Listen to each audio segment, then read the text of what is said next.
Now, it is my pleasure to introduce Chanel Cleeton.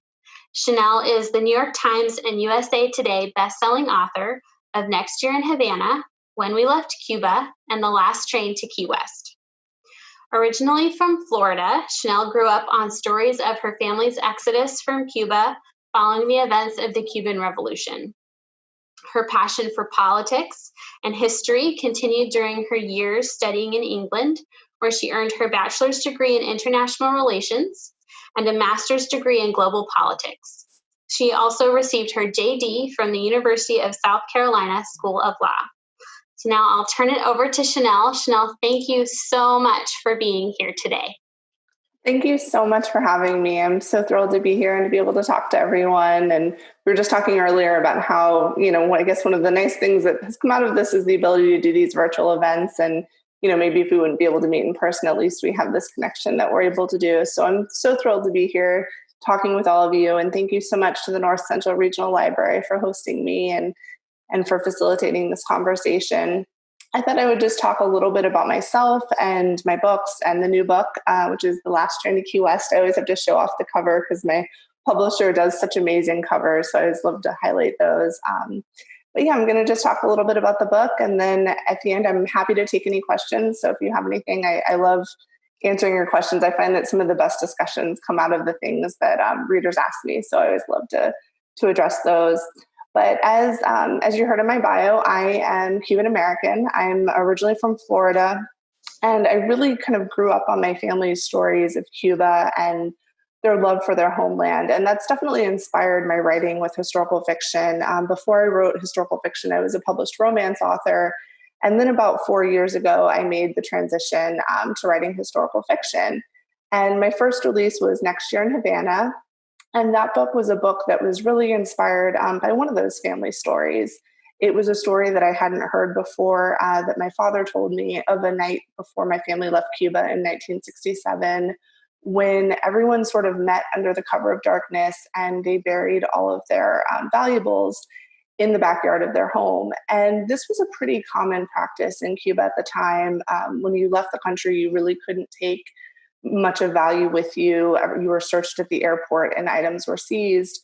And so people really did this as a way of trying to kind of preserve things, thinking that exile would be a short-term event and they would be able to return home to everything.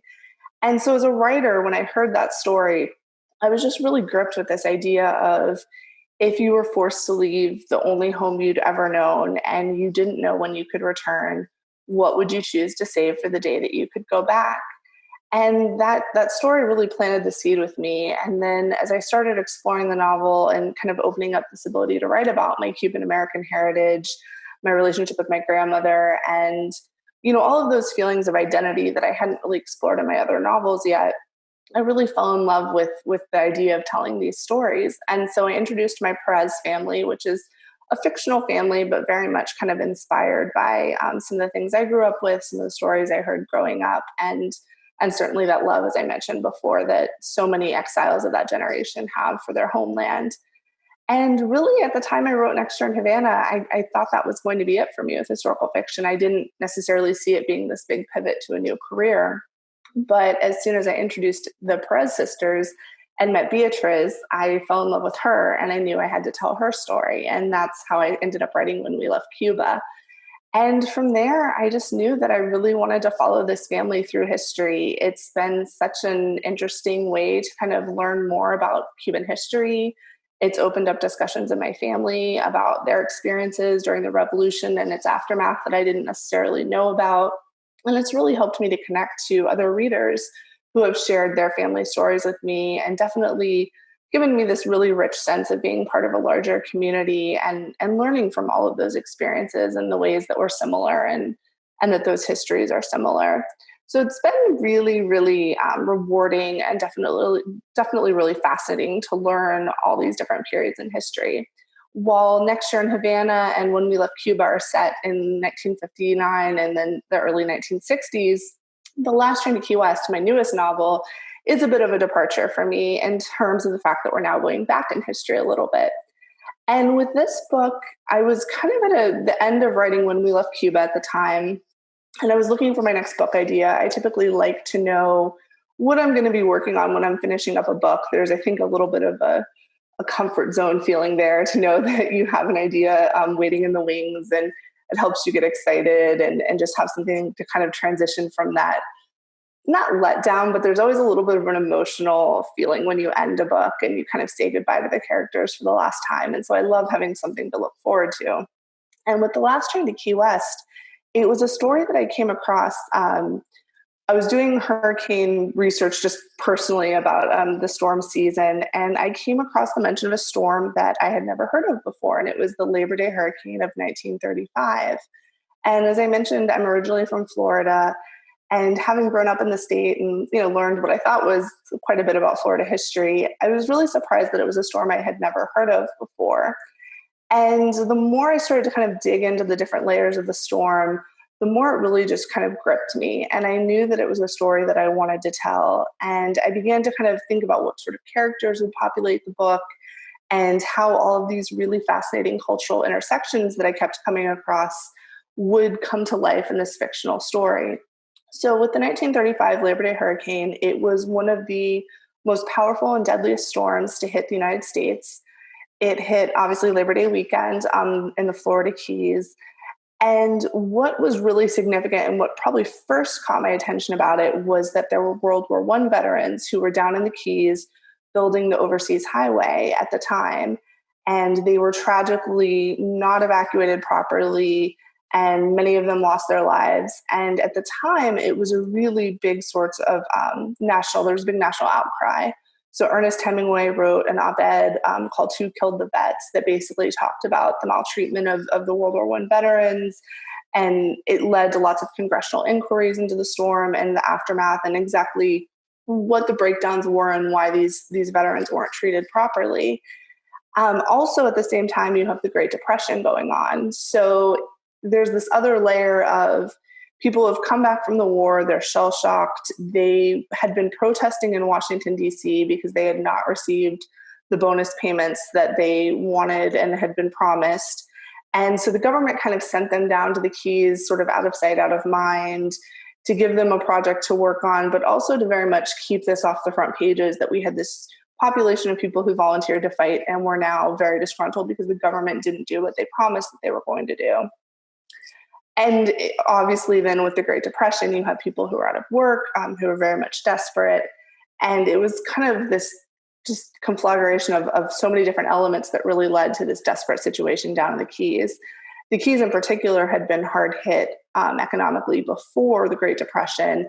And really the railroad and the overseas highways were sort of seen to be this attempt to revitalize tourism in the region and to try to bring some money back to the Florida Keys. So it's this very tumultuous time period in that part of the state. And then additionally, you have this railroad, and Henry Flagler, who's sort of one of the great scions of Florida history, his name's sort of everywhere in the state, built this railroad that was designed to take people from New York down to Key West. And then in Key West, you would take a ferry that would link you to Havana. And when I read that, I was once again struck by the fact that it was something I didn't know about, despite having grown up in the state. But also, it was so fascinating to me to think that in the 30s, travel between the two places was so easy. And it really made me start to think about what kind of characters I would have in the story. And it gave me an opportunity to take my beloved Perez family, who I had really grown attached to and I wasn't ready to say goodbye to yet, and to put them in this new setting and to kind of go back in time and look at the ancestors that came before the sisters that are in Next Year in Havana and When We Left Cuba. So I introduced Mirta Perez, who is Elisa and Beatrice's father's sister. So she's their aunt. And she's down in the Keys on her honeymoon. She marries kind of a questionable figure in Cuba. He's an American, but he's down there on business. And this is a time period when the mob is starting to become involved in Cuba, and you're starting to see their influence in the casinos and the hotels. It's still early days for that. But also they've been doing lots of rum running between the US and Cuba because Prohibition has just ended in 1933. So there's kind of this criminal element that's brewing down in the Keys. And she sort of finds herself embroiled in this through this new marriage. And she's on this honeymoon with a man who's kind of a stranger to her in many ways. And of course, the storm is coming. And so for her, it's very much a story of survival. She has lost quite a bit herself. Her family has just gone through a revolution in Cuba in 1933 and is very much sort of repositioning themselves and attempting to rebuild. And so she's a woman who's really looking for a path forward for herself and a way to survive. And I really found her story to be so interesting to write because it did give me a new perspective on what it was like in Cuba, even in the 30s. You know, growing up, the Cuban Revolution in 59 is very much kind of seen as this event that really overshadows everything. I heard quite a bit about it, but I didn't hear as much about what happened 2 decades prior. And it really gave me this new perspective of how much political turmoil my family lived through, not just to go through this major revolution in 59, but also to have gone through all these other political upheavals before that. So that was a really interesting way that I was able to sort of connect my Cuban heritage with this book and to connect to this family that I've grown to love. And then, of course, out of the book, I also came up with 2 other heroines that I really fell in love with and whose stories sort of gripped me from the beginning. And one is Helen, who is a native of the Keys. She lives in Key West. She's a waitress. And she is also in a very dire situation. She is in an abusive marriage and she's pregnant. And she's someone who is also very much kind of looking for a way out of her life and for a fresh start. And she was a heroine that really kind of gripped me from the beginning. Her voice was the one I heard first, really. And she bookends the book. So you meet her at the beginning. She's the first chapter and she's the last chapter. And the spirit of her story and that struggle during the Great Depression, the struggle as a woman, kind of trying to define herself in an often unfriendly time toward women, was something that just really resonated with me. I love writing stories of women, particularly ordinary women who are sort of find their lives changed by these extraordinary events. And so she was someone that I really just found that I learned so much from her character and really enjoyed exploring her story. And her path crosses with one of the World War I veterans who is down there in the Keys. And it kind of gives a little bit of insight into what they were going through and some of the issues that were facing the veterans at that time. And then the other heroine that I have, Elizabeth, is a young woman who comes down from New York on Henry Flagler's Overseas Railroad. And she's in the Keys searching for someone, and her path sort of crosses with a gentleman, Sam, who is also down there on the hunt. And their search takes them through the veterans camps and really looks at the kind of horrific conditions that the veterans were living in. And so all of this is really the story of just 3 women who are trying to survive in this difficult circumstance and have this hurricane bearing down on them. And so from a writing perspective, it was a really interesting story because there were so many layers to it. And that was at times difficult, I will say, with all of the research that I had to do on all of the different parts of the book. And definitely also writing a book on such a short timeline was a bit of a departure for me. If you've read my first 2 books, it's a much longer time period that the events take place over. But with this book, it really is largely Labor Day weekend. And so I was often very much sort of constrained and defined by the weather, because that would affect a lot of my characters' movements, what their abilities were at the time. And it definitely drove the plot quite a bit. And also, I really had to write very tightly, which was a new experience for me. And it was a challenge in kind of the best of ways, in the sense that every day of writing, you kind of have something different come up. And so with this book, it was a new way to look at telling the story and writing the book, and also finding different ways for their paths to sort of intertwine and for their lives to come together. I'm not a really big plotter. And so when I started this book, I had really kind of a sketch of an idea of the story that I was going to tell, but the characters really drove the story for me. And as I began working on the book, and really as I felt like they started to speak to me, it gave me that opportunity to sort of open up and see where the plot would take me. You know, in the beginning, I think I had a bit of a bucolic image of the Keys. I had been to the Florida Keys before, but I think we all sort of see it as kind of this beach paradise. And then as I started researching what life was like in the Keys in the 1930s, you know, I realized it really wasn't this kind of idyllic place. It had this little bit of a seedy underbelly to it with, you know, the smuggling and the rum running and kind of these criminal elements that were down there. And so it definitely set the tone of the book quite a bit, and informed my characters and some of the choices they made. So it was definitely, I think it's probably one of my more suspenseful books if you've read me before. And that was something I really loved getting to kind of work on and to play with a bit. And while it's a little bit of a departure in that you don't get as much of the Cuban history, you definitely get some insight into what things were like in Cuba back in the 1930s, and also just a sense of the intersections between the two. I think now, as someone who grew up with Cuba sort of being something that came from my family's stories, but obviously travel was restricted, and having it kind of be this mythical far off place, the idea that in the 30s it was so easy just to hop on a ferry and be there in a matter of hours really kind of intrigued me. And it definitely made me look at the past with new eyes, and definitely seeing it through my character's eyes. I felt like I was kind of with them going through these events. So I'm really proud of this book. I loved writing it, and the heroines definitely, I very much fell in love with them and their stories. So I'm so excited to share it with all of you and to answer any questions that you might have about the book. Thank you. Yeah, it's wonderful. So I would like to just know, with something we've been asking our authors, is how are you doing? How are you doing during this very unusual time?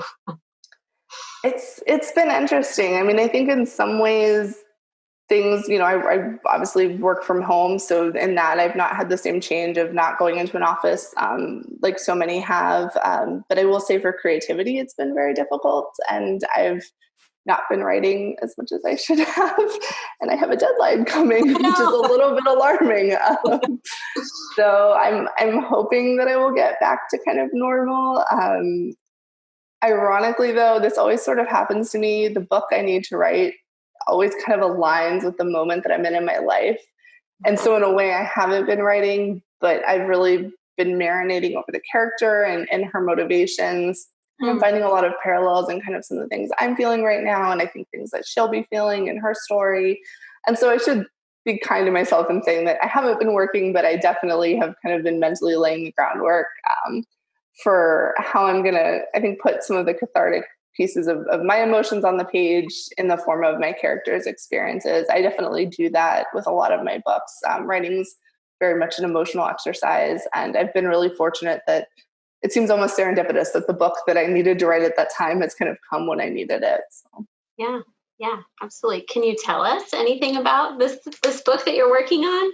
I will tell just the barest of things because honestly, I haven't even told my publisher too much about it. My editor is really wonderful, and she always kind of signs off on my ideas when I have a very small sketch on them. But this one, I'm going to be revisiting one of the Perez sisters.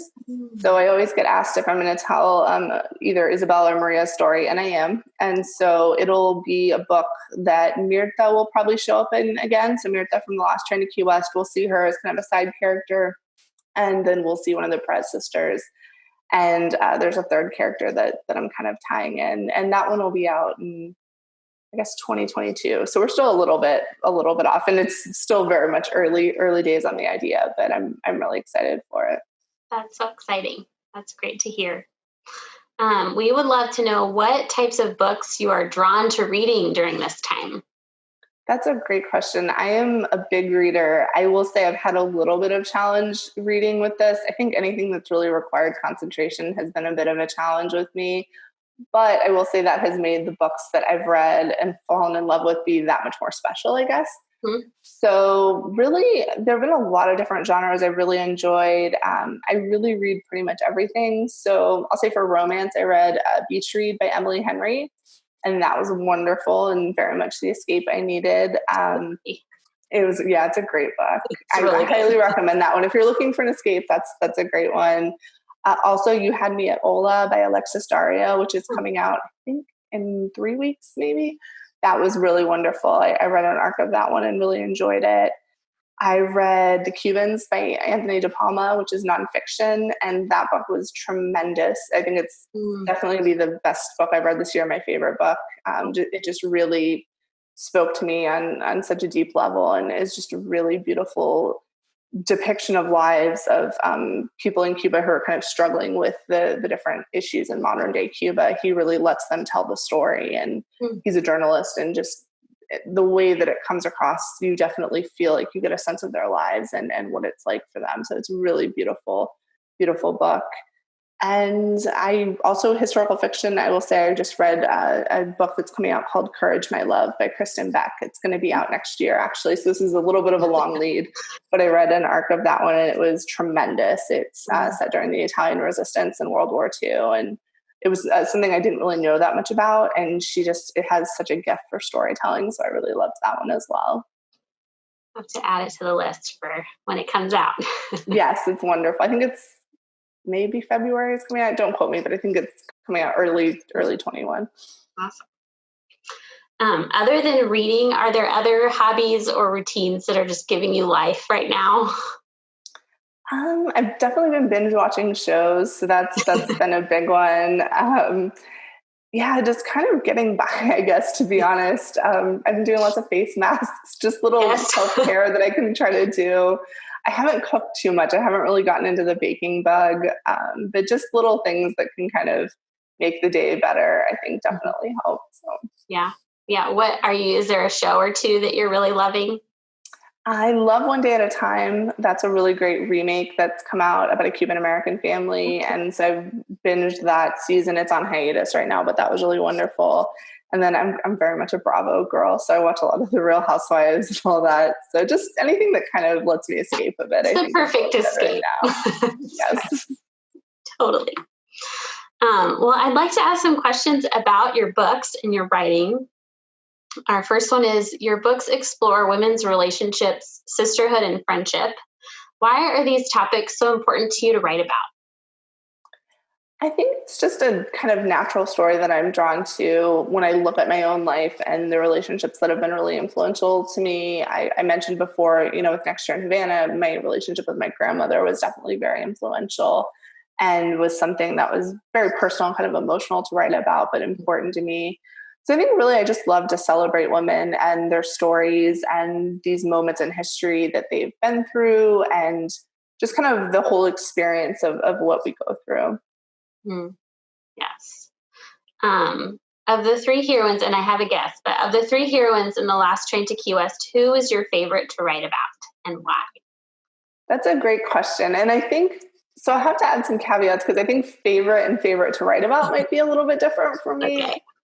I would definitely say Helen was my favorite in the sense that I felt her story the most. I think I felt like I had the deepest connection with her character. And as I said, her voice was just the strongest in my head and the one that came to me first. So definitely her story was just really special to me for the book. I did have a lot of fun writing Elizabeth. I think the back and forth, she's kind of a very snappy character. She's very sassy. And I love to write characters like that. If you've read When We Left Cuba, Beatrice kind of has that personality. And that's something I always have a lot of fun playing with. So she was fun in that sense. And then I'll say as well, Mirta was really fun too. I mentioned that I wrote romance before I wrote historical fiction, and I had never written about a married couple. So it was really interesting for me to kind of write that relationship from that perspective, even though they were newly married, just to see how that would sort of change things. And it was kind of a fresh thing for someone who's written about quite a few relationships to take a different perspective. Yeah. Yeah, I would love to hear more about your transition from romance writing to historical fiction. What was that like? It was interesting. I wrote mainly contemporary romance, although before I wrote that, I wrote historical romance that was never published because it was not good. So I've always loved history. I've always had an interest in it. And I've always been a pretty big historical fiction reader. I mentioned I like to read pretty much every genre. And so I think that really helped with the transition, that I knew the kind of story I wanted to tell and how I wanted to frame it. I think that my books will probably always have a love story. Definitely that's something I'm really drawn to writing and I really enjoy. And so even though, I wouldn't certainly categorize them as romance novels in terms of following the rules of the genre, they definitely have that kind of emotional connection. And I love exploring those kinds of relationships. Yeah. Yeah. Your characters often push back against social restrictions and expectations, which I love. Why is that important for you to write about? Or what resonates with you about that?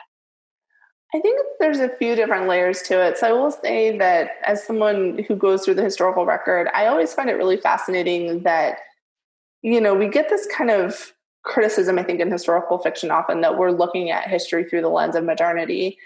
And when you go through the historical record, you really do find these examples of women leading these extraordinary lives, hundreds of years ago. And I think we often forget that in our modern discourse. And, we try to say, oh, it was different back then and women weren't doing these things, but they absolutely were. And I love telling those stories. I love telling stories of women that were celebrated in their time, but perhaps history is kind of forgotten to some extent. The book that's coming out next year, I'm editing it right now. It's called The Most Beautiful Girl in Cuba. It's my next release.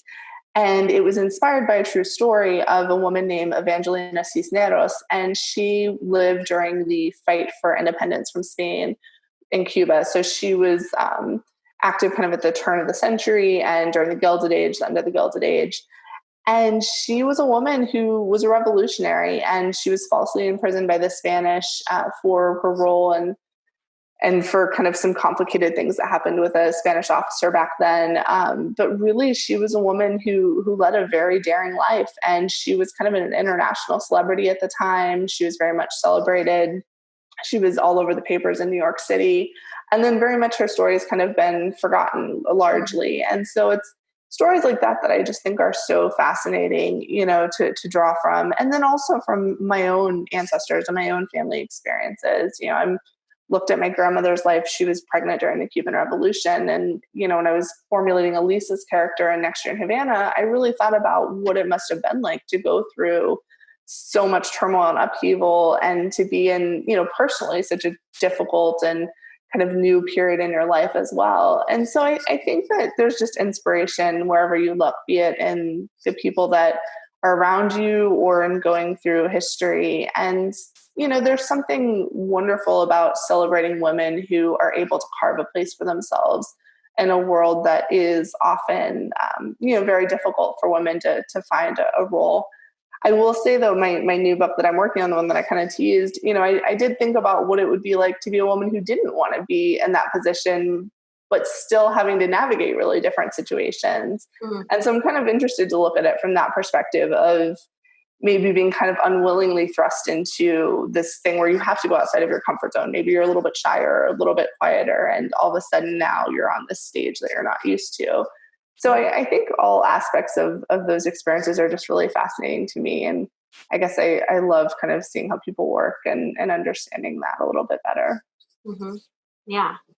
I love that. Just celebrating the stories and the histories of women that you, like you said, can get forgotten. I think that's so important. You talked a little bit about this, but I'd love to just hear more. Your characters are so shaped by circumstances and location and what's happening at the time. Your historical fiction books often feature Cuban history as major plot points.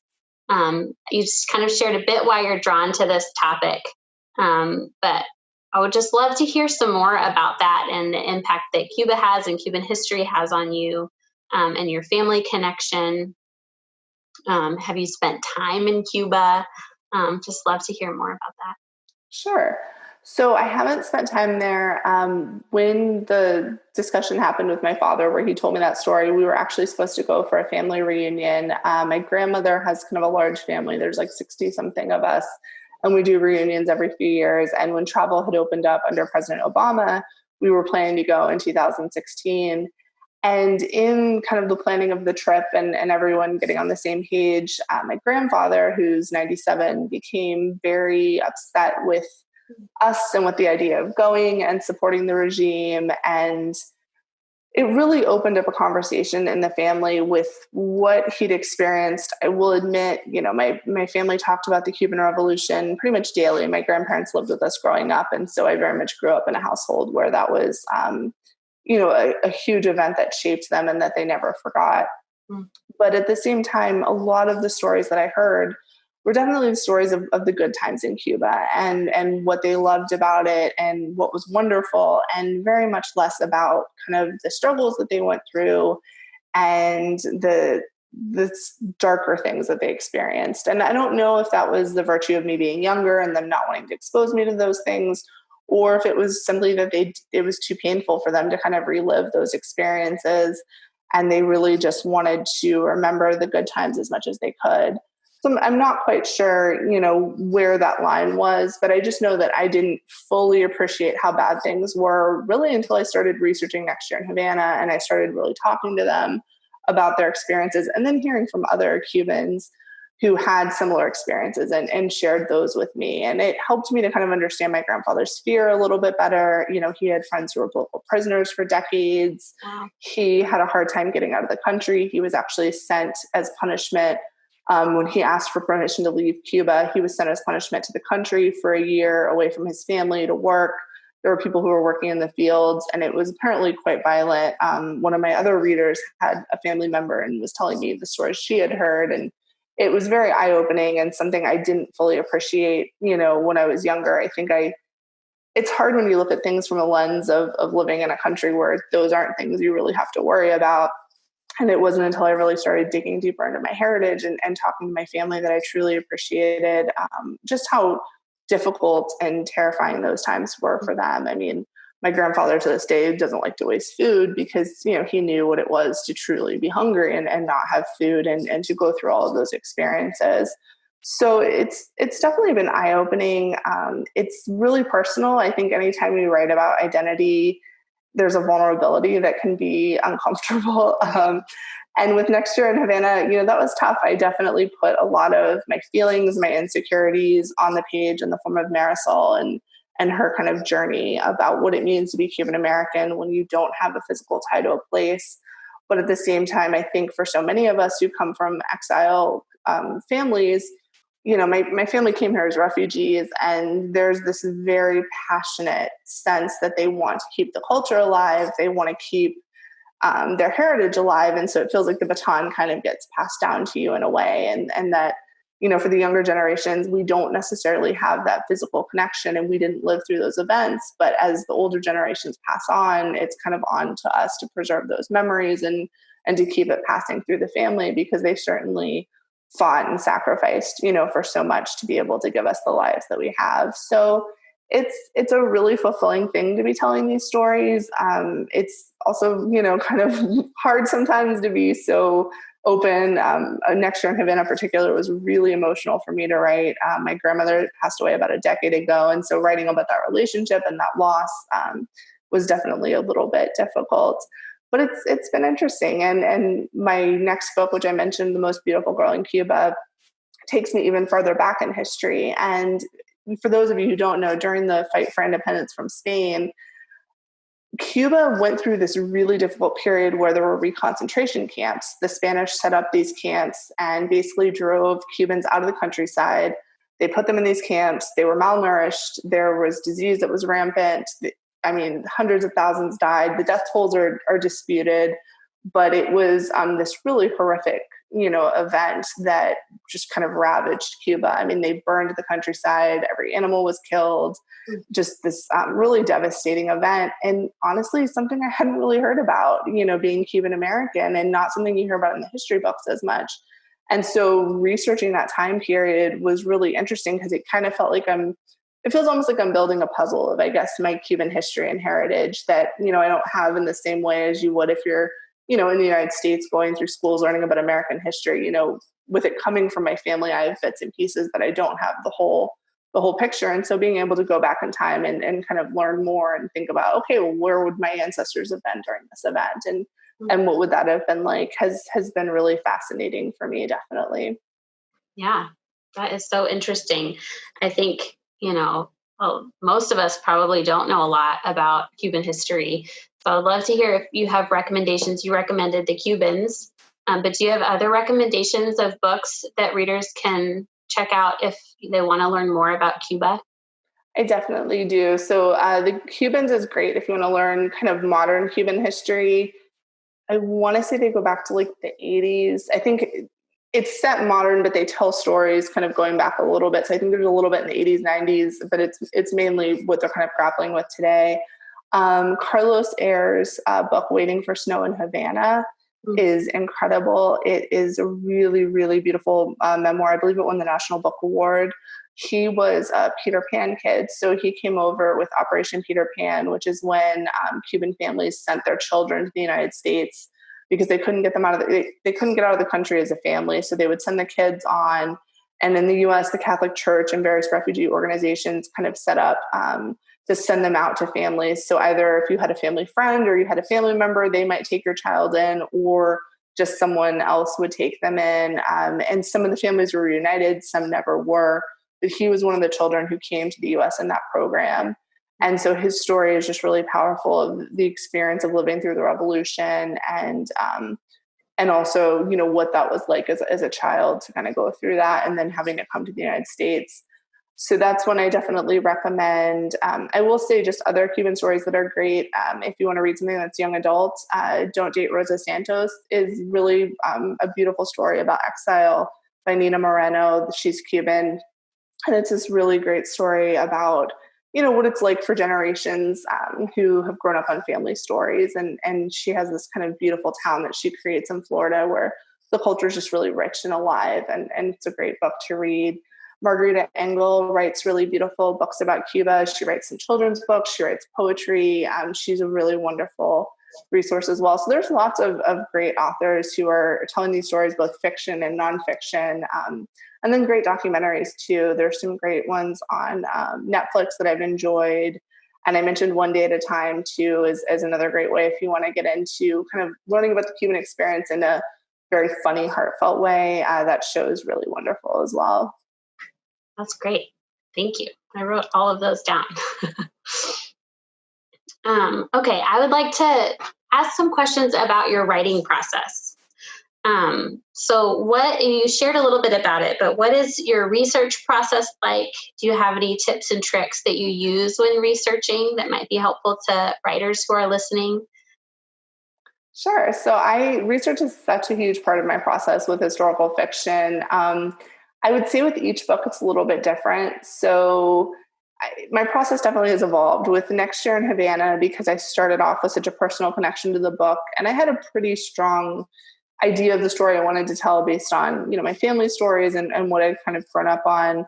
So with that book, I sort of researched as I went. I started writing and it was very much kind of just emotionally putting things on the page and then researching as I went. With When We Left Cuba, it was kind of a similar process. With this book, it was a challenge because of the short timeline. I definitely talked about that. I would write something and then later on in the research process stumble across the ferry schedule that contradicted where my characters were. And so I'd have to go back and completely rework those sections of the book because I really like to stick to the historical record. I'm not someone who enjoys playing with it at all, to the point that it's sometimes like is self-sabotaging.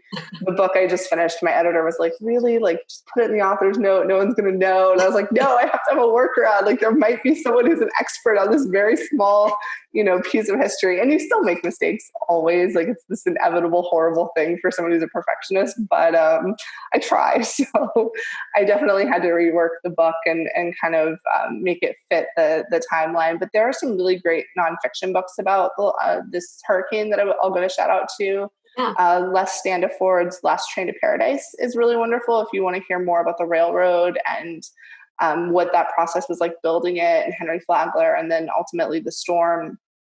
Hemingway's Hurricane is really good. There's another book called Category 5. So there's quite a few nonfiction books that I was able to read that were really helpful to give me a sense of the conditions. There have been some interviews of survivors. Obviously, with time passing on, it's harder as people have passed away, but there have been some great records there. And then because the storm did get so much national attention at the time, there was a really strong congressional record because there were congressional hearings after the storm. And so you really, from all of that, could kind of recreate what the weather was like at a specific time, in a specific place, because it was so well documented. So with this book, there was really a plethora of research, especially with it being such a short time period. Sometimes you have that where you have gaps in your research and you have to kind of fill it in. But with this book, it wasn't necessarily like that because everything was so well recorded and it was such a short time period. I was fortunate to be able to go down to the Keys. And I had been before, but going down with this new perspective of looking at it kind of with different eyes really opened my eyes and helped me kind of shape the story. And I think also just to give me an appreciation of the geographic challenges of the Florida Keys in terms of, if you need to evacuate or get to higher ground, there's not really a lot of option. The Keys are really narrow. And so it really made me think about what it would have been like for my characters and what their options were and how that would tie into their decision-making process.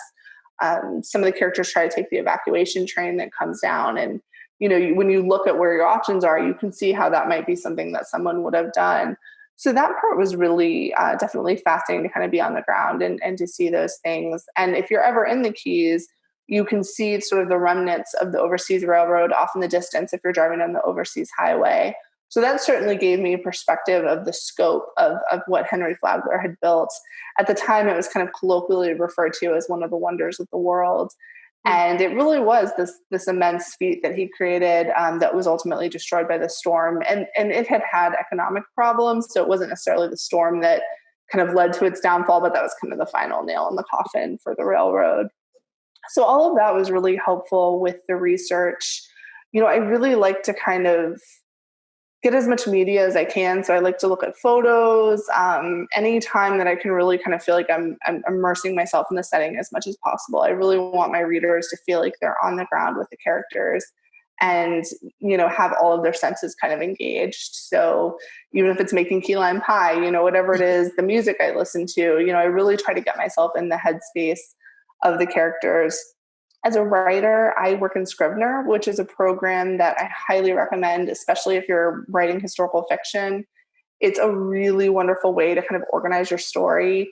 There's a whole subsection in kind of the master file where you can put all of your research. So it's really helpful for someone like me to be able to just cross-reference, okay, I'm writing this scene. What were the weather conditions like? I can go to a file that I've saved with my research and I can have kind of the place set up and then put those notes into the book or have them inform the story. It's also great if you're writing multiple timelines because I tend to move scenes around. I mentioned that a little bit earlier. And it has a really user-friendly format where you can just drag your scenes or your chapters around. Whereas if I'm in more of a word processing format, I tend to get a little bit lost. I always edit in Word, but it's harder to move things around. So I think for me, Scrivener really has made a big difference. In terms of, researching as you go or researching, like front loading your research, I think it just really depends on the story. With the book that I'm working on, that I just finished working on, I front loaded a lot of my research. So I probably spent about 6 months researching that book and kind of had to really feel like I knew as much as I could know about the characters, especially because I was writing about a real life person for the first time before I felt kind of comfortable writing. But it really just depends. Each book is very much an adventure and you find that the research often informs the story and you'll find these kind of hidden gems when you're researching that will take you down a path that you didn't expect. And often the story is better for it. So it's a little bit like playing historical detective. And I really love that part of the job. Yeah, that sounds fun. I think you do such a good job. I think we all think you do such a good job mediating the balance between like historical facts and then also really engaging fiction and story and relationships. And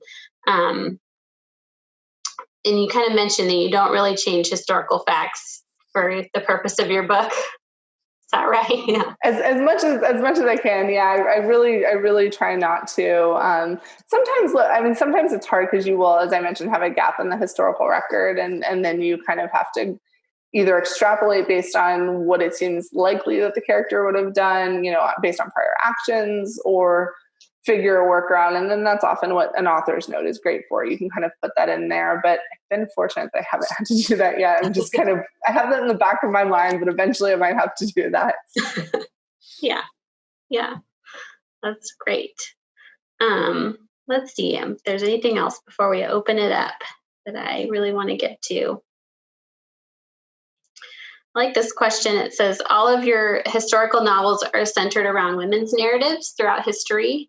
Do you find parallels between the past and the present in these stories? Why do you think these women speak to you? I definitely do find parallels, and often it's not, an intentional thing. It just will kind of come to me as I'm working on the book. When I was writing The Last Train to Key West, we were having a lot of discussions in modern times about the Me Too movement and the role of women and the treatment of women and violence towards women. And so I definitely saw parallels, and it's, often disheartening to kind of see how far we have to go when you look at history and see that a lot of the discussions we were having decades ago and still have unfortunately not resolved. But, I also do find hope, I think, in learning about things that people have endured and in ways that women have thrived throughout history. I look to my own family sometimes and their experiences. And whenever I feel like I'm struggling or I feel defeated by something, I look at what they went through and I can't really complain too much about, whatever I'm going through in the moment. So I definitely try to have my narratives be hopeful. I want people to feel, hopefully that sense of hope when they finish the book, even though obviously my characters do go through some very difficult times. And it's been interesting now, going through this experience of uncertainty and definitely, feeling afraid with everything going on in the world right now, or feeling kind of just dejected at times. I look at some of the events I've written about and what people have gone through and how that's informed them. And it definitely kind of lends an eye toward looking toward a hopeful future, and definitely I think gives you an appreciation for history, that you see those parallels kind of bear out. Yeah. It's so encouraging to see to hear and read those stories of resilience. Yes. And be inspired by them, for sure. Okay, well, I think we'll open it up to attendee questions. So remember, you can type your questions by clicking the Q&A button on your screen, and we'll get through as many as we can. So let's see. Our first question is, what draws you to a certain book? Oh, that's a great question. So I'll answer as a writer and a reader. As a writer, it's often not something I can really define, but it's just an idea that will kind of take hold of me and lives inside of my head. And then I know that's the story I have to tell. And it usually is kind of the first, once it happens, it doesn't go away. So usually once that happens to me, I write the book.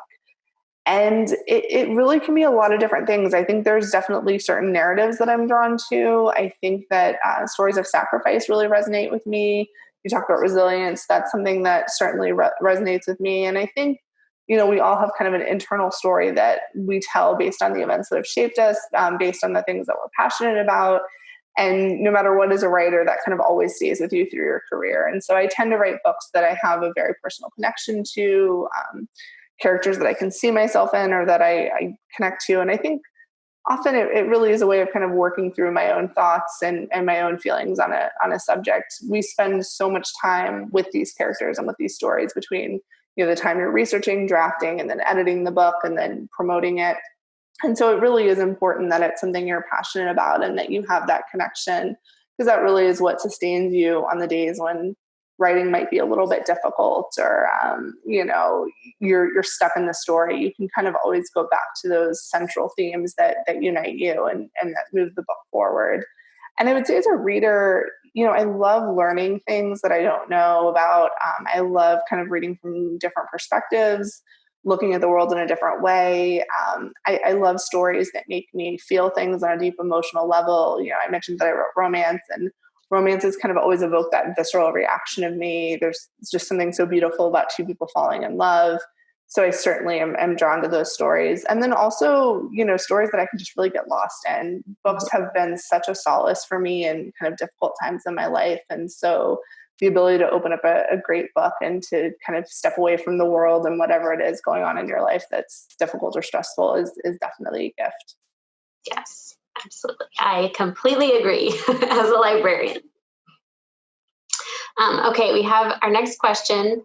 How close to the real story is Next Year in Havana? The characters, your grandmother, did she really have a love she left behind? So I would say it's fictionalized in the sense that, obviously my grandmother came from a big family of sisters and a brother. And so out of respect for, everyone in the family, I'm certainly not the only person. I tried to fictionalize it as much as possible because I didn't want to take anyone else's story or tell a family story. And truthfully, fictional lives are often way more exciting than real lives are. So my family's history is not, that exciting. My grandmother and my grandfather were happily married for a very long time. He was not a revolutionary, but he was someone who was initially, I wouldn't say necessarily sympathetic to Castro, but more open-minded. My grandparents came from kind of very different backgrounds. So that's a theme you probably see in the book. My grandmother came from kind of a more affluent upbringing. Her family was more aligned with Bautista, who was the current president. She did not like Castro from the beginning. My grandfather came from a very humble background. He was an orphan. He raised his younger brother and, really had to kind of make his way in the world. He was a doctor. And was much more, I think, aware of the disparities in Cuba and very much looking for change. And I think he was a bit hopeful in the beginning. And it's a little awkward because he's so passionate about Castro. So I try to be very careful now to not say that he was completely supportive because he feels very strongly about it. But I think he was more open-minded. And so they had a little bit of a difference there. And my family, my immediate family, my grandparents and my father, actually were kind of one of the later ones to leave in our broader family. I think because my grandfather was kind of waiting to see if things would turn around. They were there for about 8 years before they left. And unfortunately, obviously he didn't see things going in a direction that he thought his family could live there safely and well. And I think that's probably part of why he feels so angry, because he was initially a little bit more open to it and then feels kind of a sense of betrayal. So long answer on that one is that, my grandmother was not in love with a revolutionary, and my grandparents are happily married, but my grandmother was pregnant during the revolution, and that definitely, no spoilers, but kind of inspired things in the book. The story of the box in the backyard that obviously is what Marisol digs up when she goes to Cuba, and that has the love letters, was very much inspired by my family. It was common, though. I mean, it was something other Cubans did. They also buried things in the walls of their home. But that was something that I took from my family's history. And then I put little stories in there. Like there's a story that Luis tells Marisol about being a little boy, and they're driving in Havana, and they have contraband pork in the backseat or in the trunk of their car, and the car breaks down, and they're worried that someone is going to report that they have this pork because you could get in really serious trouble. And that was something that happened when my dad was a little boy that they went through. So things like that I put in the book. I mentioned my grandmother had lots of sisters and a brother, and they kind of were very glamorous. So I sort of put that in there. Her favorite store was El Encanto, which is one of the department stores the sisters shop in. And then obviously my relationship to her and how close we were and how much I really grew up on her stories. So I put quite a bit in there, but I also wanted to fictionalize it to give my characters the freedom to tell the story that they needed to tell. And also to kind of add all those dramatic twists and turns that you don't always see in real life. So Yeah. Okay, I think this will probably be our last question. What was the book that really captured your heart as a reader? Oh, that's such a great question too. I will say I've had so many at different seasons in my life. As a kid, I was really big on like the Nancy Drew books. I read Babysitter's Club. I grew up with horses. So the Marguerite Henry horse books were books that I really loved. I would say when I was about 11, I discovered romance. I read my first Nora Roberts, and that sort of created a passion with me for those stories. And then later on in life, I read Carlos Ayer's memoir, Waiting for Snow in Havana. And that was the first time I'd really seen my family kind of represented in a book. And it was really fascinating to me that I could read a story about someone who I'd never met before, grew up obviously very differently from me. And yet I felt such a connection. And there were so many times that I was, like, oh my goodness, this is my grandparents in this book, even though obviously it was a completely different family. But I was just really drawn to how powerful that was, that books could unite us in such a way, and that you could have such a sense of shared experiences. Yeah, absolutely. Okay, well, I have to ask. So I've never been much of a romance reader until the last couple of years. It just totally blew my mind that I love romance novels. So I'd love to hear from you what some of your favorite romance authors or books are. Okay. So I always love doing book recommendations. So I would say for contemporary romance right now, I'm really loving Alexa Martin's playbook series. She just has this really like fresh, fun voice. And I feel like all of her heroines are people I want to be friends with. And then the romances are just really, really swoon worthy and sharp and fun. And I really recommend her writing. Evie Dunmore's historical romances are fabulous. I read her new one that's coming out in September, I believe, A Rogue of One's Own, and I absolutely loved it. I loved her first book, and the second one's fabulous too. Trying to think who else. I kind of grew up on, the old school romance of like Judith McNaught, Nora Roberts. Trying to think other ones that I've loved. I mentioned Beach Read was really fabulous. I love Julianne Long. She writes historical romance. What I Did for a Duke is honestly, I think in terms of craft, one of the best written books I've ever read. Like, I'm just amazed by that book because it's just perfection. Her dialogue, the pacing, I mean, the characters, like, just sparks almost come off of the pages. That book is gorgeous. So I'd say that's another one that I always really recommend. That's awesome. I wrote them all down. I can't wait. Wonderful. I hope you enjoy them. Well, I know I will. Okay. So Chanel, thank you so much. This has been so fun. We really appreciate your time. Well, thank you for having me. And thank you all so much for joining in and for the questions and everything. This was wonderful. Yeah. Yes. Thank you. Everyone remember Chanel's books are available digitally through our Overdrive and Hoopla services. Check them out at ncrl.org. Also, her books are available at our local bookstores, A Book for All Seasons in Leavenworth, and a Trails End bookstore in Winthrop. Check them out there. And this afternoon's program is a part of our NCRL Virtual Reads author series. Check out our website for more information on upcoming authors, including bestselling author and screenwriter Blake Crouch on Tuesday, July 28th at 7 p.m. We hope you all have a wonderful afternoon. Chanel, thank you. Have a wonderful afternoon. And we'll see you next time. Bye. Bye.